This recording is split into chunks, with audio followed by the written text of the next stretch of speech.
BMW fundi side mirror, wakali wezi kazi. Leo tupokea gari kwa changamoto ya kioo, amewekewa kioo cha kabati na tuko tunakitoa hapo cha kioo cha kabati. Sio kila kioo cha kuweka katika gari yako, vingine vinafaa kuweka nyumbani kwako. Hicho kioo cha kabati kwa ajili ya matumizi ya nyumbani tu, sio matumizi ya gari. Na tunakitoa tuweze kumbadilishia kumwekea lenzi original. Shika zetu shakamilika. Shika kioo original hiki hapo unakiona. Hichi tumekata lakini huwezi kujua kama tumekata ile lenzi original. Tumetoa lenzi yake hii ile kwa mwanzo.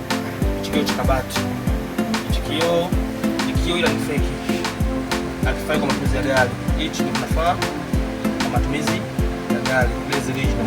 Hii lenzi ni makabati kwa nyumbani. Hii kwa ajili ya side tu. Imeisha. Na hapo kazi yetu shakamilika. Wasiliana nasi kupitia namba 0692 048228.